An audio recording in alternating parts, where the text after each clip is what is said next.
साथियों, भारत में इनोवेशंस का आधुनिक इकोसिस्टम बने, इसके लिए हम ईज ऑफ डूइंग रिसर्च पर भी फोकस कर रहे हैं। इस दिशा में हमारी सरकार ने फाइनेंशियल रूल्स और प्रोक्योरमेंट पॉलिसी में भी कई रिफॉर्म्स किए हैं। हमने रेगुलेशन, इंसेंटिव्स और सप्लाई चेन्स में भी रिफॉर्म्स किए हैं ताकि प्रोटोटाइप जल्दी से लैब से निकलकर मार्केट तक पहुंचे। साथियों, भारत को इनोवेशन हब बनाने के लिए पिछले कुछ वर्षों में जो नीतियां बनी, जो निर्णय हुए, उसका असर अब साफ साफ दिखाई दे रहा है। मैं आपके सामने बड़े संतोष के साथ कुछ आंकड़े रखना चाहता हूं। वैसे मैं स्वभाव से बहुत जल्दी संतोष मानने वाला व्यक्ति नहीं हूं, लेकिन ये संतोष मेरा बीते हुए कल के संदर्भ में है। आने वाले कल के संदर्भ में अभी मेरा संतोष तो बहुत बाकी है, हमें बहुत आगे जाना है। पिछले दशक में हमारा R&D एक्सपेंडिचर 2 गुना हुआ है। भारत में रजिस्टर किए गए पेटेंट्स की संख्या 17 गुना बढ़ी है। 17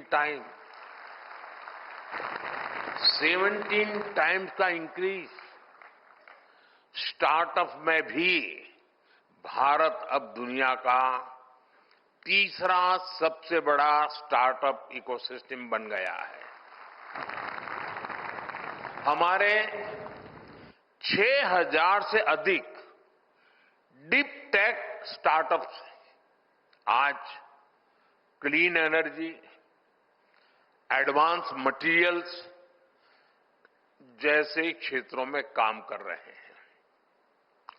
भारत का सेमीकंडक्टर सेक्टर भी अब उड़ान भर चुका है। बायो इकोनॉमी की बात करें तो 2014 में ये $10 बिलियन की थी। आज ये करीब $140 बिलियन तक पहुंच चुकी है। साथियों, पिछले कुछ वर्षों में हमने कई सनराइज डोमेन्स में भी कदम बढ़ाया है। Green hydrogen, quantum computing, deep sea research, critical minerals, इन सभी डोमेन्स में भारत ने अपनी प्रॉमिसिंग प्रेजेंस दर्ज करा दी है। साथियों, जब साइंस को स्केल मिलती है, जब इनोवेशन इंक्लूसिव बनती है और जब टेक्नोलॉजी ट्रांसफॉर्मेशन लाती है, तो बड़ी उपलब्धियों की नींव मजबूत होती है, तैयार हो जाती है। पिछले 10-11 वर्षों में भारत की यात्रा इसी विजन का उदाहरण है। भारत अब टेक्नोलॉजी का कंज्यूमर नहीं, बल्कि टेक्नोलॉजी के लिए जरिए ट्रांसफॉर्मेशन का पायोनियर बन चुका है।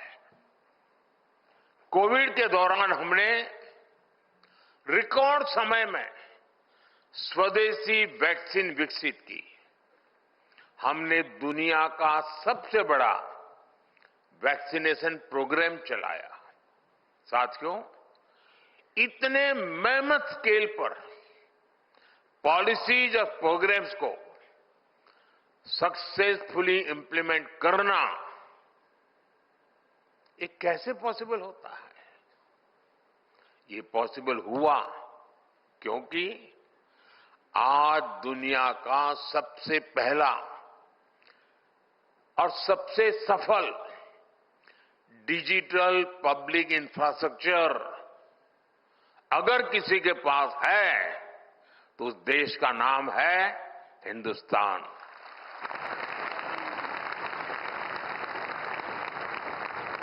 हमने 2 लाख ग्राम पंचायतों को ऑप्टिकल फाइबर से जोड़ा है। मोबाइल डेटा को डेमोक्रेटाइज किया है। साथियों, बीते वर्षों में अगर हमारा स्पेस प्रोग्राम चांद और मंगल तक पहुंचा तो साथ ही हमने अपने किसानों, मछुआरों को स्पेस साइंस के लाभ से भी जोड़ा। और निश्चित तौर पर इन सभी उपलब्धियों के पीछे आप सबका योगदान है।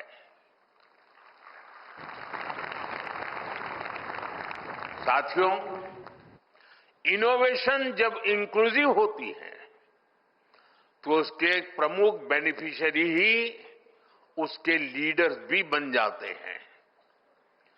भारत की महिलाएं इसका सबसे बड़ा उदाहरण है। आप देखिए, दुनिया में जब भारत के स्पेस मिशंस की बात होती है तो उसमें इंडियन विमेन साइंटिस्ट की चर्चा बहुत ज्यादा होती है।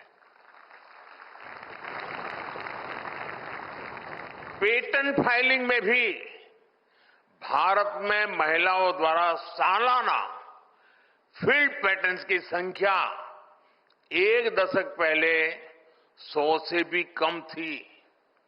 अब ये सालाना 5000 से भी ज्यादा तक पहुंच गई है। स्टेम एजुकेशन में भी महिलाओं का शेयर करीब 43% है, जो कि ग्लोबल एवरेज से भी ज्यादा है। मैं दुनिया के एक विकसित देश में उनके साइंस एंड टेक्नोलॉजी मिनिस्टर के साथ लिफ्ट में ऊपर जा रहा था, तो लिफ्ट में उनसे बातें हुई तो उन्होंने मुझे पूछा कि भारत में लड़कियां क्या साइंस और टेक्नोलॉजी जैसे विषयों में जाती है क्या? यानी ये उनके मन में बड़ा अजूबा था। जब मैंने इनको कहा कि मेरे देश में इतना नंबर होता है तो वो चौंक गए थे। ये भारत की बेटियों ने करके दिखाया है। और आज भी मैं यहां देख रहा हूं कितनी बड़ी तादाद में हमारी बेटियां हैं, बहनें हैं।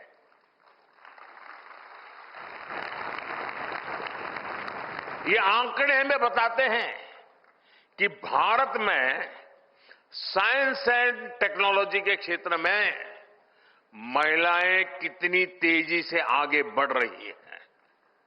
साथियों, इतिहास में कुछ क्षण ऐसे आते हैं जिनसे कई पीढ़ियों को मोटिवेशन मिलता है।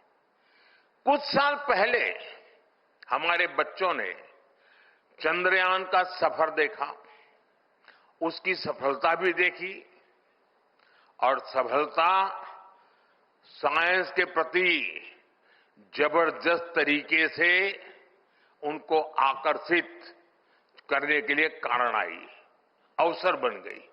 और उन्हें असफलता और सफलता दोनों को देखा था। हाल में ग्रुप कैप्टन शुभांशु शुक्ला की स्पेस स्टेशन की यात्रा ने बच्चों में एक नई उत्सुकता पैदा की है। हमें नई पीढ़ी में पैदा हुई जिज्ञासा का लाभ उठाना चाहिए।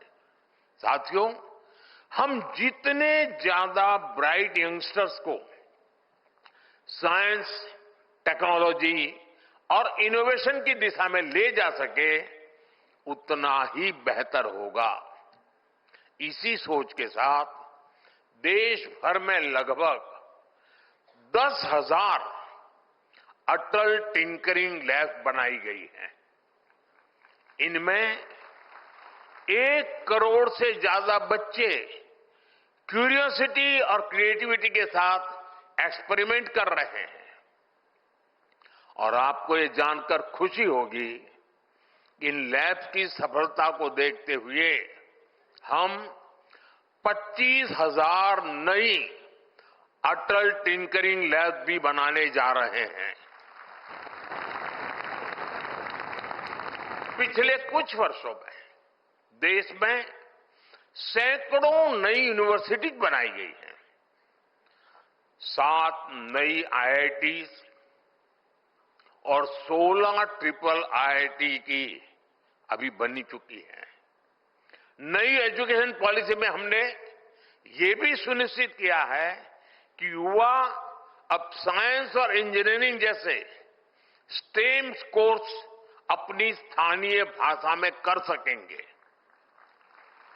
साथियों, हमारी सरकार की प्रधानमंत्री रिसर्च फेलोशिप युवा रिसर्चर्स के बीच बहुत सफल रही है। इस स्कीम के तहत दी गई ग्रांट्स ने युवाओं की बहुत मदद की है। अब हमने आने वाले 5 वर्षों में 10,000 फेलोशिप देकर देश में R&D को और मजबूती देने का निर्णय किया है। साथियों, ये बहुत जरूरी है। वीके न्यूज, राष्ट्र के नाम।